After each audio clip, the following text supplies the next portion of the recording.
जिस तरीके से पुलिस ने वहां के ऊपर खड़े होकर फायरिंग की है, मेरे ख्याल से ये भी बिल्कुल गलत है। इसलिए कि मंदिर मस्जिद इस वक्त अगर से इसको आप सियासत में जोड़ दीजिए तो मेरे ख्याल से ये बिल्कुल गलत है। आदमी मन की शांति के लिए मंदिर और मस्जिद जाता है, मगर मंदिर और मस्जिद के अंदर जिस तरीके से इंसानी खून बह रहा है मंदिर और मस्जिद के नाम के ऊपर, वो बिल्कुल गलत है। कि अब हर मस्जिद की तरफ जो चाह रहा है वो उस मंदिर के नीचे शिवलिंग ढूंढ रहा है, कोई मंदिर के नीचे मस्जिद के नीचे मंदिर ढूंढने की कोशिश कर रहा है, मेरे ख्याल से ये बिल्कुल गलत है। ये एक सेहतमंद मुल्क की अलामत नहीं है। इस वक्त बात हो बेरोजगारी और गरीबी पर बात हो, इस वक्त बात हो भारत में जो आपके गुर्बत है इसके ऊपर बात हो, और जो अशिक्षा है उसके ऊपर बात हो, ना कि इस वक्त मंदिर और मस्जिद की बात करके पूरी तरीके से इंसानी खून की होली खेली जाए। ऑल इंडिया शिया फैसला बोर्ड इसकी भरपूर तरीके से मजम्मत करता है कि संभल में जिस तरीके से इंसानी खून की होली खेली गई और मंदिर और मस्जिद के नाम के ऊपर, मेरे ख्याल से मैं ये बिल्कुल इसको मुनासिब नहीं समझता हूँ। और जिस तरीके से पुलिस ने वहां के ऊपर खड़े होकर फायरिंग की है, मेरे ख्याल से ये भी बिल्कुल गलत है। इसलिए कि मंदिर मस्जिद इस वक्त अगर से इसको आप सियासत में जोड़ दीजिए तो मेरे ख्याल से ये बिल्कुल गलत है। आदमी मन की शांति के लिए मंदिर और मस्जिद जाता है, मगर मंदिर और मस्जिद के अंदर जिस तरीके से इंसानी खून बह रहा है मंदिर और मस्जिद के नाम के ऊपर, वो बिल्कुल गलत है। और बाकायदा सरकार इसके अंदर निष्पक्ष होकर बाकायदा इसकी जांच कराए और दोषियों के विरुद्ध कड़ी कार्रवाई हो। देखिए, एक बाबरी मस्जिद का मसला नहीं, बाबरी मस्जिद की शहादत हो गई, उसके बाद पोजीशन ये है कि अब हर मस्जिद की तरफ जो चाह रहा है वो उस मंदिर के नीचे शिवलिंग ढूंढ रहा है, कोई मंदिर के नीचे मस्जिद के नीचे मंदिर ढूंढने की कोशिश कर रहा है, मेरे ख्याल से ये बिल्कुल गलत है। ये एक सेहतमंद मुल्क की अलामत नहीं है। इस वक्त बात हो बेरोजगारी और गरीबी पर बात हो, इस वक्त बात हो भारत में जो आपके गुर्बत है इसके ऊपर बात हो, और जो अशिक्षा है उसके ऊपर बात हो, ना कि इस वक्त मंदिर और मस्जिद की बात करके पूरी तरीके से इंसानी खून की होली खेली जाए। ऑल इंडिया शिया फैसला बोर्ड इसकी भरपूर तरीके से मजम्मत करता है। सवाल और है, जहाँ पे आपने पुलिस की बात कही, आज समाजवादी पार्टी की विधानसभा के नेता प्रतिपक्ष माता प्रसाद पांडे ने कहा कि यहाँ पुलिस दो असलहे रखती है, एक कानूनी दूसरा गैर कानूनी, ताकि इस तरह की जो घटनाएं हैं उसमें उसको इस्तेमाल कर सके। इसके लिए माननीय मुख्यमंत्री जी को संज्ञान में लेना चाहिए और देखना चाहिए अगर से पुलिस दो तरह के असलहे रख रही है तो उस पुलिस वालों के ऊपर भी सख्त से सख्त कार्रवाई होना चाहिए। इसलिए कि अपोजिशन कह रहा है लिहाजा दो नहीं रखती। हो सकता है कि मैंने खुद वीडियो वायरल देखा कि पुलिस हाथ में पत्थर लिए हुए पुलिस, और सोशल मीडिया को वो तस्वीर वायरल हो रही है। तो सवाल है, पुलिस का ये काम नहीं है। पुलिस का काम है इंसानों की रक्षा करना, इंसानों की हिफाजत करना। लेकिन इन सारी निर्देशक का कहना यह है कि ये जो फायरिंग हुई इसमें पुलिस का कोई इन्वॉल्वमेंट नहीं, जबकि बल्कि वहां पे जो कास्ट इक्वेजन है शेख वर्सेस तुर्क, वो आपस में भिड़ गए, जिसके चलते उसमें आपस में गोली हुई। दो जो सेक्ट्स हैं वो आपस में लड़े मुसलमानों के। नहीं, ये बिल्कुल गलत बात है और इसके अंदर मुसलमानों का सेक्ट कोई नहीं लड़ा है, बल्कि आमने सामने पुलिस से बाकायदा उनका तरीके से मोर्चेबंदी हुई। आप देखिए पुलिस के पीछे एक जमघट है और जो नारे लगाता हुआ एक धर्म विशेष के लिए नारे लगा रहा है और धर्म विशेष के लिए नारे लगाते हुए चल रहे हैं। उसके बाद वहां के ऊपर फायरिंग हुई है।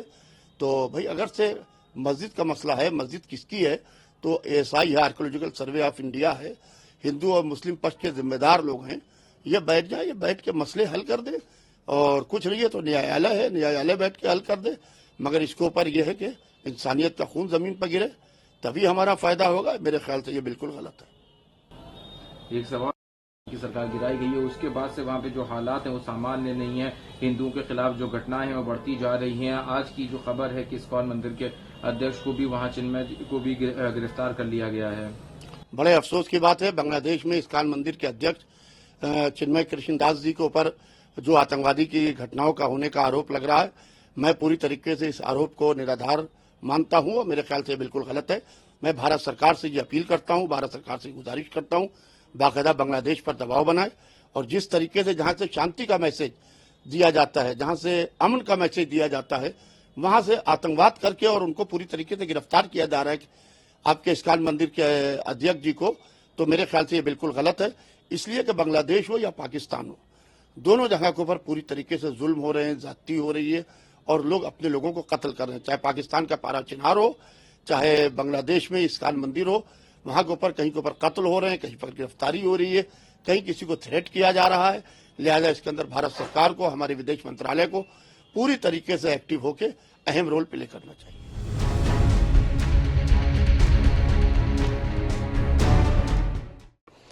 जनपद संभल में संडे को जो इंसिडेंट हुआ था उसके बाद में पुलिस द्वारा एहतियातन तौर पर इंटरनेट है वो शट डाउन करने के लिए रिक्वेस्ट किया था। वो अभी भी कंटिन्यू है, लेकिन उसके अलावा बाकी जितने प्रकार की नॉर्मलसी है वो वापस आ चुकी है। आज स्कूलें भी खुली थी, जितने भी सुपर मार्केट्स हैं वो भी ओपन हुए थे। मैं उम्मीद करता हूं कि जल्द ही इंटरनेट है वगैरह इससे रिलेटेड भी है फैसिलिटीज है वो भी जल्दी रिज्यूम होंगी।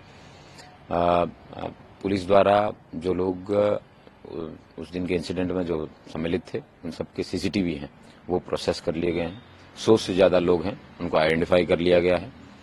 उनके चेहरे हैं, उनको जल्द ही जो है पुलिस द्वारा जो नीचे स्तर पे उनके साथ शेयर किया जाएगा और उनकी धरपकड़ की जाएगी।